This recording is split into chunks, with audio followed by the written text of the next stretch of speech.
அனைவருக்கும் வணக்கம். நேற்று சதய விழா நல்லபடியாக போய் பெரியவர்கள் தஞ்சை பெரியவர்களில் போய் நல்லபடியாக முடிச்சாச்சு. அப்படியே இந்த ஆசிரியர்கள்லேருந்து தமிழ் நண்பர்கள் வந்திருந்தாங்க, நம்ம சப்ஸ்கிரைபர் தான். அவங்க கூடயும் அப்படியே தஞ்சை பெரியவர்களாக அவங்களுக்கு சுற்றி காமிச்சிட்டு அப்படியே கங்கை கொண்டை சோழபுரம் எல்லாம் போயிட்டு அப்படி தான் வந்தோம். சிறப்பாக இருந்துச்சு. இன்றைக்கி ஒரு தமிழில் வச்சுருப்பேன், தஞ்சை பெரியவர்கள் நடத்த அநியாயம்.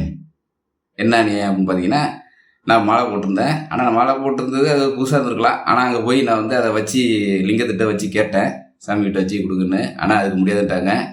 அப்புறம் வந்து சாமிக்கிட்ட போகணுன்னா 2 பேருக்கு நானே என் பையனுக்கு இருந்தோம், 500 ரூபா கேட்டாங்க. சரி பரவாயில்ல, சரி அப்படியாவது போய் சாமி கும்பிடுவோம் அப்படின்ட்டு இந்த ஆஸ்திரேலியாவிலேருந்து நண்பர்கள் இருந்தாங்களோ அவங்களையும் அழைச்சிட்டு வருவோம். ஏன்னா அவங்களுக்கு மெயினாக அவங்க வெளிநாட்டிலேருந்து வந்திருக்காங்க, காமிச்சிடுவோம் அப்படின்ட்டு போய் மறுபடியும் போய் கேட்குறதுக்கு போன்னு கட்டி விட்றாங்க. என்னங்க நீங்கள் தானே சொன்னீங்க 500 ரூபா 2 பேருக்கு அப்படின்னு.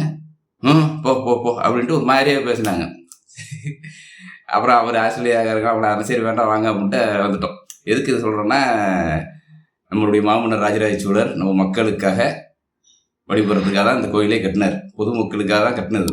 ஆனால் நம்ம ஒரு சரியான தரிசனம் பண்ண முடியல அப்படிங்கிறது ஒரு வேதனையான ஒரு விஷயம். இதை நீங்கள் தெரிஞ்சுக்கிறதுக்கு தான் இந்த வீடியோவை போட்டேன். அந்த நேற்று நடந்த அந்த சம்பவத்தையும் காமிக்கிறேன், பாருங்கள்.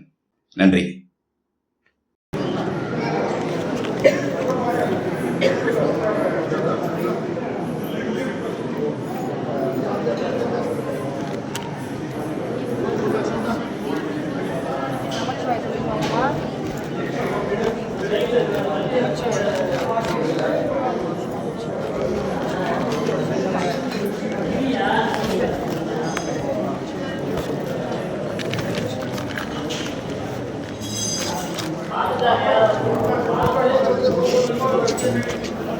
சாமிகிட்ட வச்சு கேட்போம்,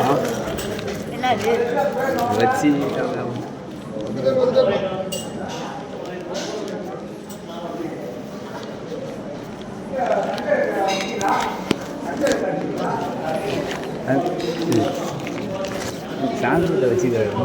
2 இல்லை வச்சு எடுத்து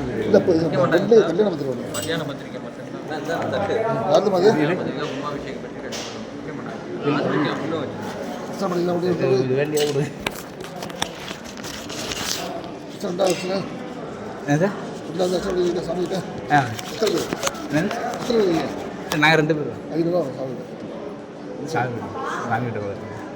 சரி நான் வந்து கொஞ்சம் லேட்டாக வர கெஸ்ட்டு வராங்க. என்னங்க சாமி